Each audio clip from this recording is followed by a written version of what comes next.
All right, hello again. This is video number 2 for Unit 5, and it's a pretty short one actually. On the screen, you'll see as I follow the syllabus, there's only 2 letters for section 5.2, and this one is called Market Segmentation and Targeting. In the previous video, I had gone over some different things. The last thing that I went over was the market research. So I talked about the different ways of looking at market research, quantitative, qualitative, primary, secondary, and the situational analysis with the 2 different kinds of SWOT analysis and best analysis. So understanding why research needs to take place so that you can figure out what your market environment is. As a business, you want to understand what's going on outside of your business so that you can have an easier time, excuse me, attracting tourists, finding out what the tourist wants and needs are, so that you can develop a product that is something that people want to experience. And even before that, we went into the 4 main roles of marketing and promotion. So hopefully you watch that before you continue watching this one. So market segmentation and targeting. So even before, because in the slides, the very last thing that I talked about was 4 Ps. But before we get to the 4 Ps, this video is going to talk about segmentation and targeting. So this word segmentation, the root word is segment, which means to divide things into pieces. And targeting, I think you know what target means. When it comes to the phrase target market, we're using the word market as the same word as customer. So what kind of customers are you targeting? Let's say I'm targeting the gray market, or the older generations, or the older people. We call that a target market for, let's say, cultural and heritage type tours, right? So it's good to identify the types of customers who you're targeting, because you need a goal. As a business, you need a goal about who your products and services will be more attractive to. Okay. And segmentation is the idea that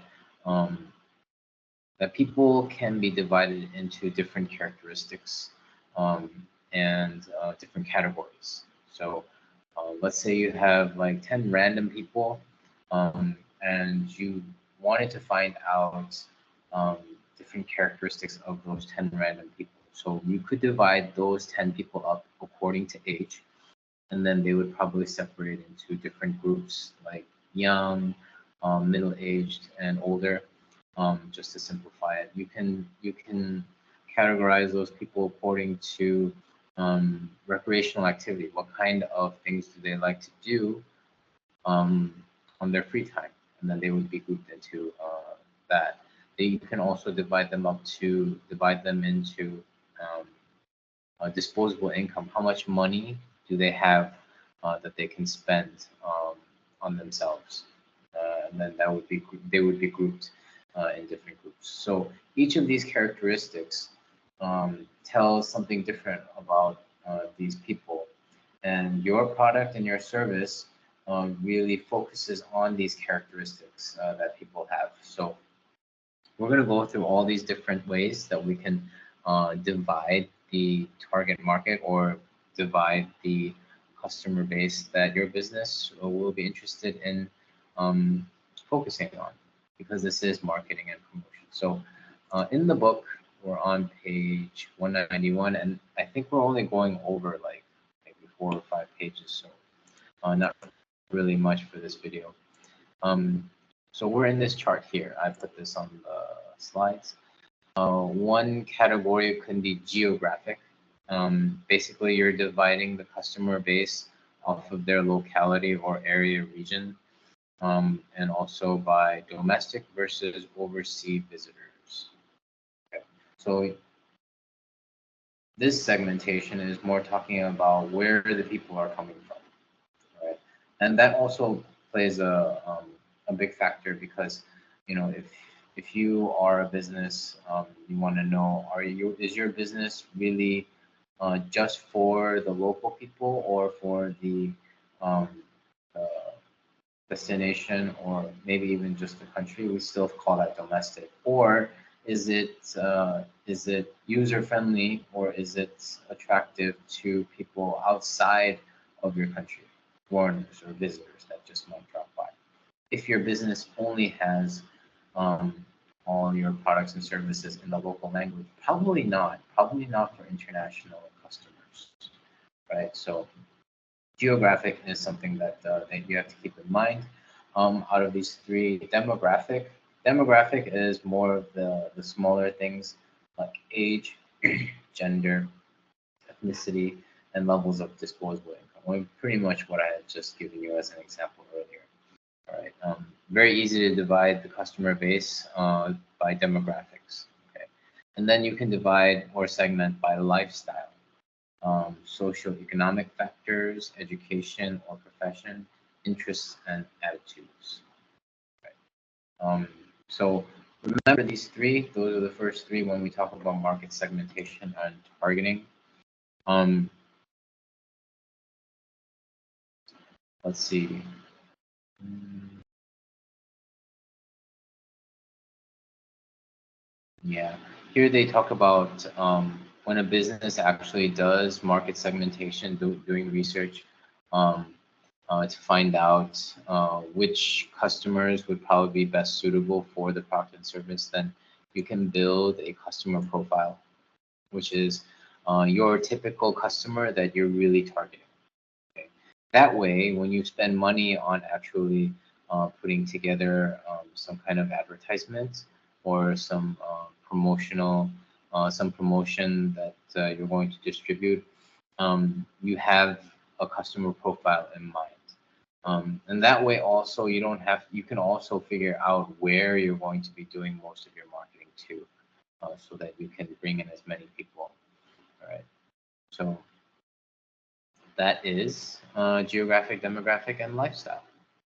All right. Hopefully, in some of our past paper practices that we hope that if we have time to do, that we can actually hit up some of this stuff to really put into application. Let's see. The next one is the bigger section. Explain how specific travel and tourism products are developed for the needs and expectations of different market segments. Okay. So yeah, we're gonna go more into detail about this. Make sure that we just finished letter A. We're going to letter B. So um, yeah, let me just follow the slides a little more organized. So it's impossible to know what every customer needs or expects. So and it's also very impossible to be able to satisfy what every customer needs and expects. The more specific, the better. Cater to the likely needs or expectations of a specific market segment. So this is what we're going for as a business.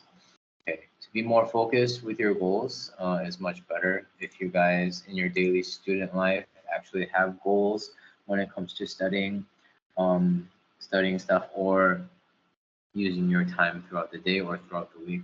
When you plan and schedule in your mind or even on paper, um, it's a more productive week or a more productive day because you actually planned it and then you set in mind what is it that you're going to do. So same for businesses, they need to set out specific goals so that they can at least measure themselves on how far they are progressing to what they want. Right. Without that, it's more like, you're just hoping for the best and making sure everything just falls into place. So let's get into it. Um, there are specific travel and tourism products such as package tours. So they have a table here on pages 192 and 193. This is more of like a summary with pictures. Um, so the type of product is on the left, and then the example of relationship with different markets. So you guys all know these products on the left because these are like the main travel and tourism components that you learn um, from units 1 and unit 4. Okay. Now, with each of these products, on the right side, you see that they have different market segments that would be attractive to that product. So for package holidays, you would think that it's anyone and everyone, right? But when you look at it and say, look, there are family packages, there are youth packages or young adult packages like Club 18 to 31, groups education, special interest, luxury, and budget. Those packages are all different. Okay, you can't have a package that satisfies all of those groups. All right, so each of those packages are going to look very different with their activities, with their transportation, and with their accommodation. All right, so that's how you're supposed to look at this chart. So if transport is the type of product, then they're going to look at these type of segments. So age, specific needs, mobility, families, type of customer, business or leisure, luxury or budget. As an example, if we're talking about age, you have to think young people, they don't really mind. They probably want something that's fast. They don't want to spend too much time traveling. They want to just get to where they want to go and just enjoy. But when it comes to like maybe older, the gray market or the older generations, the older people, however many the seniors, however many ways you want to call that market, they like taking their time. They want to enjoy, and that's why I think for the older ones, they really like the idea of doing coach transportation because coach is that bus. It's not like your standard public bus, city bus. It's more of that very big tour bus that goes a long distance. And older people, they like to take time and enjoy, maybe even do some of that, out of the window sightseeing as they're going to their destination. So that's just an example by age. And then you guys can probably think of other examples according to these market segments, needs and wants. Okay. Business tourists, they're going for work, so they will be taking an airplane because they'll be fitted with business class, and they'll have a shuttle or a taxi taking them to their hotel, and then getting ready for whatever meeting or exhibition or conference that they're headed to. So according to that, the product will be different. So you guys can follow that chart, but what I'm going to do with these slides is just go through each of these products one by one. All right. And these are just examples. These aren't things to really memorize. You need to understand these and why they're categorized this way. Because it's with your understanding, then you'll be able to explain better. So package tours, that was the first one. Package holidays. All right. They're trying to cater to specific needs. The words cater means to satisfy. 5-star accommodations obviously are trying to cater to or satisfy the needs of people who are more wanting luxury products, right? Low-cost backpacker hostel. This is on the opposite spectrum. People who really want to have a nice time, but by saving money at the same time. Right? So they won't have a luggage. They'll have a really big book backpack, and they're going to be in hostels where they're going to be sharing their space with a lot of people, saving a lot of money, but having a great experience at the same time. Campsite facilities, completely different, right? People who are into nature, into conservation, protecting the environment type of things, and maybe just wanting to experience nature, their accommodation in the nature, right? Other things are bundled for targeted customers. So package tours, they're put together by tour operators, right?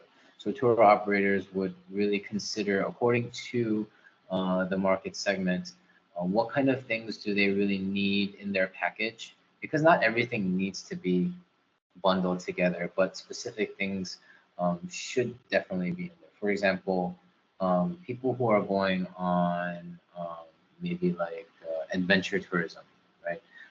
Those people, they probably are more focused on making sure that all the activities are along the lines of something more thrilling and exciting, like zip lining, hitchhiking, not hitchhiking, hiking, mountain climbing, stuff like that.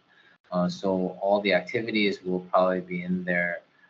Transport will probably be in there. Well, maybe transport, but anyway, activities will be the highlighted part. Accommodations, transport, and car rental, that could be just up to them once they arrive at their destination. People who are just going to do some sightseeing, okay, where they really don't have anything figured out. This would be more about the, let's say, the family group. Um, Family groups are more interested in getting to the destination and then maybe even figuring out what they want to do once they get there. So for them, their tour package or their package holiday would be more focused on getting the accommodation and the transport set so that once they get there, they can figure out what kind of activities or excursions that they're going to do. So these package holidays really depend on who their target customers are. Okay. The next one is transport. I think that's the example that I had given you guys. There's so many different kinds of transport. It's not just about airplanes um, and boats and coaches. Here are some other things that are more specific: motorcycle tours, luxury rail holidays, people who don't mind being on a train for some time from to get to their destination. So they'll probably prefer something more luxury because if you're on a transport or a vehicle for a long time, it's nice if it's nice. Houseboat experiences. Uh, I don't have experience with that, but that sounds kind of nice for whatever that will be. Luxury cruise liners, people who like to be on a boat that has a lot of stuff on it, like an all-inclusive resort on a boat. And then once they get to the destination, you know, just experience the destination and get back on the boat. Okay, or many destinations, sorry. Helicopter flights, that's also included in transport, and hot air ballooning. Okay, I haven't heard about hot air ballooning from, you know, one city to another city. But for a long distance hot air ballooning, man, that they better have a big space so that I can just be able to enjoy myself in the air for a while. Accommodation and catering, this is the next type of product. This is a little bit more obvious for you guys because you guys know the different types of accommodation and you can imagine the different types of customers that would suit those different types of accommodations. So some of the more different ones are listed here. Luxury overwater bungalows. This is like, you know, the resorts that you would think about at island destinations. You just want a very picturesque kind of accommodation that's situated in the destination's natural environment or the best view that you can possibly have. So you're not on the beach like a beach resort, you're actually over the water because they made bungalows that kind of extend into the water and they make for great photographs. One man tent in the Himalayas, someone who's really into mountain climbing, that would be best suitable for them. Manhattan skyscraper apartments. So if you're really into urban destinations and trying to do some sightseeing in like these mega cities, then wow, Manhattan is definitely one of those nice cities where you can go to. But yeah, they're making products so that it's not that you only have to stay in a hotel or they wouldn't have a guest house in Manhattan, but that you wouldn't have to stay in just a typical hotel. You can actually be in a skyscraper apartment so you can feel like you're one of the residents there and have an amazing view. By the way, a skyscraper is a very tall building.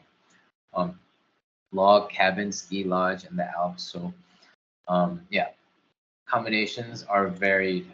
You probably get some examples in the insert so that you can kind of further like imagine the different options there are for the different products. So it's really good for you guys to kind of think through the product that matches with the customer, right? Or the other way, the customer that matches with the product. Okay. Did I skip anything here? All right, continuing onwards. tourist attractions, right?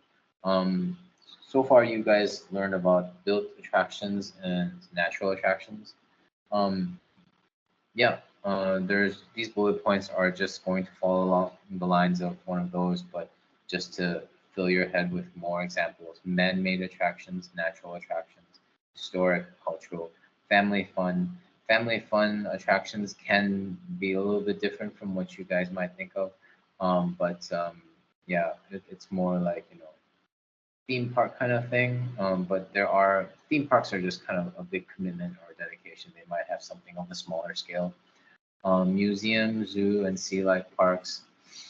Right. So tourist attractions, yeah, obviously, most of these would be something that anyone can really go to and enjoy, but not everyone wants to go to a museum, and not everyone feels like having a cultural experience. So it really depends on what the customer's needs and wants are. Tourist information services. I forgot that was in here. All right. This is a product. Um,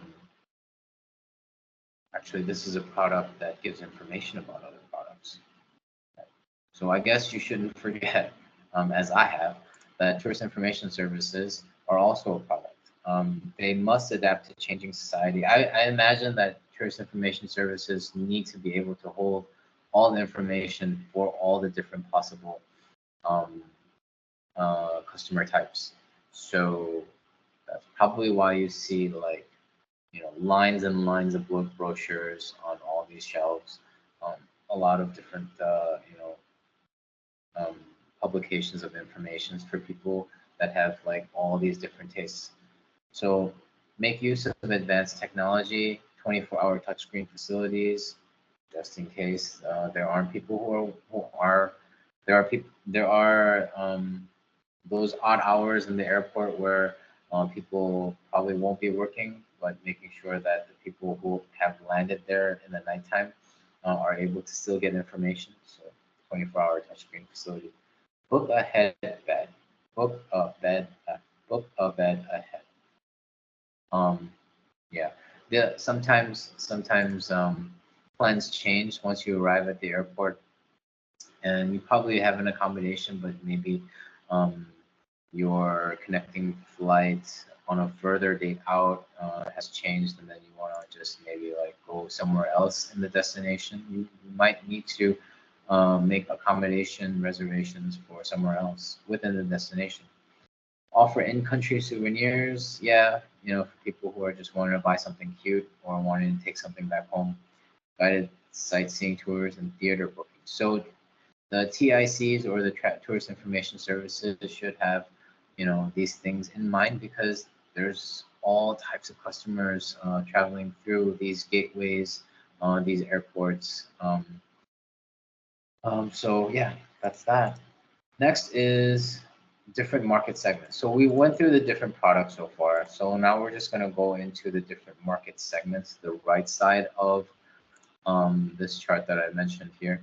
So what are the different market segments? And these aren't comprehensive. I'm sure there are more, but these are just talking about the most basic ones. So we're starting with the family, traditionally viewed as the most important market segment because most of the time these are the groups that are going on vacation together. Okay.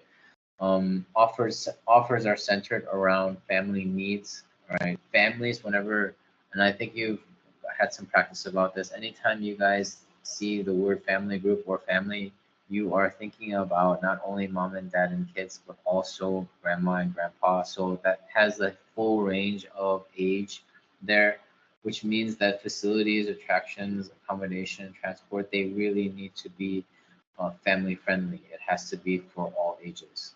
Okay. Any product that is specific to a certain age, that means that family, someone in that family or many people in that family are not going to have a good time. All right.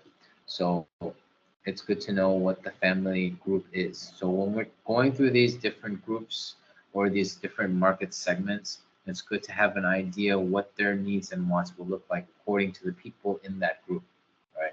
So the type of activities will have to be diverse. Diverse means it's all different ranges, different options, different kinds. All right. You can't have just one kind of activity and hope that it satisfies everyone in the family. Usually the issue is with kids.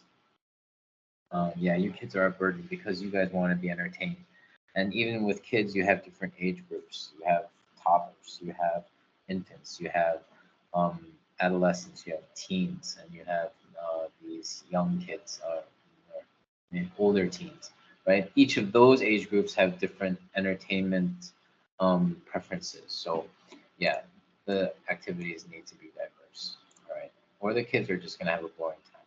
Also, for the older people, you got to make sure that these activities are not too exhausting. And if they are exhausting, that there are rest areas in between whatever that activity is, right? So it's kind of a pain, yeah, going with the family. I get it, but still, it's a good time together.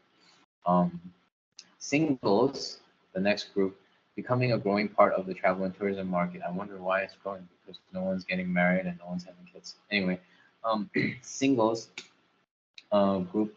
Um, yeah, if you think about products for singles, they really don't need to be family friendly, right?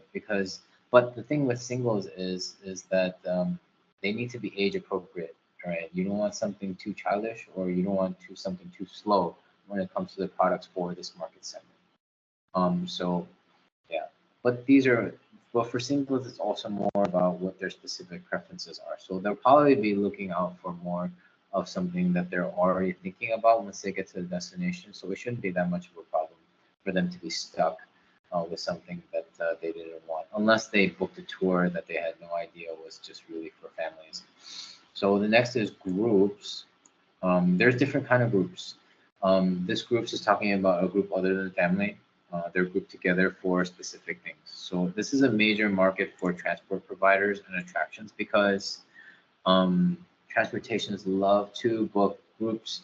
It takes up a big part of what they're trying to occupy in terms of space for transporting people. So school trips, that means there's going to be a lot of students, not only the teachers. Seniors who want to travel together is considered a group. Meetings and conventions, one of the biggest group markets that you can think of because meetings, yeah, if it's an international meeting, fine, yeah, it's big. But conventions, that's huge. We're talking about a conference, um, or maybe like a lot of conference um, numbers just put together and calling it a convention because we're inviting people internationally in the hundreds, maybe even the thousands, and businesses will be really hungry for those numbers, right? So yeah, each of these bullet points are different needs and wants. Let's continue. Why is it not clicking? Okay. You can also split up the market segments by different ages and genders. So the gray market, what I kept talking about, is the seniors, the older group, 18 through 30s, the young adults, and then dinky. We talked about that, I think, in Unit 2.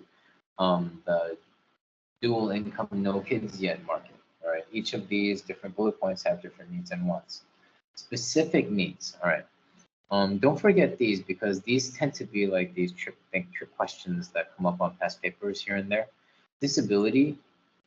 Disability is talking about people who are handicapped or people who don't have the full senses of the body. So people who might be blind or hard of hearing, people who have mobility issues who can't really walk. Maybe they can walk, but not for long distances. They'll need a wheelchair. Um, so those kinds of needs need to be kept in mind. Sometimes there are groups, not groups, products made just for these kind of people. But then there's positive and negatives to that, but I'm not going to get into it. But still, it's good to know that these people there are services and products that are made available to these people because you don't want to be someone, who wants to have a certain type of experience but not be able to do it because this business just doesn't have a wheelchair, all right, or someone to help, in being able to guide people who can't see. Obviously, it'll be more of an audio experience for them, for the blind people.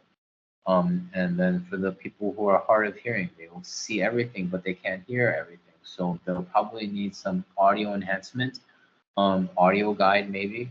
So be considerate. You guys have to like be thinking more outside of yourself and thinking about from the customer's point of view when it comes to these things, and know that these categories of people exist.